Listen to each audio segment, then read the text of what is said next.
ఒక పెద్ద అడవిలో చురుకైన కోతుండేది. అందరూ దాన్ని టోపీలేపారుతో కోతి అని పిలిచేవారు. ఎందుకంటే అది గ్రామానికి వచ్చి వాళ్ల టోపీలు లేపేసి చెట్టుమీద కూర్చొని సరదాగా నవ్వేది. ఒకరోజు ఒక టోపీ అమ్మే వ్యాపారి అడవిలో నడుస్తూ వచ్చాడు. అలసిపోయి చెట్టుకింద పడుకుని నిద్రపోయాడు.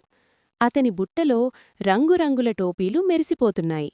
కోతి దాన్ని చూసి చిలిపిగా దిగింది. ఒక్కో టోపీ తీసుకుని చెట్టుమీద ఉన్న తన స్నేహిత కోతులకు పంచింది. వ్యాపారి లేచేసరికి బుట్ట ఖాళీ. పైకి చూసేసరికి అన్ని కోతులు టోపీలు పెట్టుకుని కేరింతలు కొడుతున్నాయి. ఏమి చెయ్యాలో అర్థం కాలేదు. కొద్దిసేపు ఆలోచించి తన తలపై ఉన్న టోపీని తీసి నేలమీద వేసేశాడు. అది చూసి కోతులు అలాగే చేశాయి. అన్ని టోపీలు కిందపడ్డాయి. వ్యాపారి నవ్వుకుంటూ టోపీలు సేకరించుకున్నాడు.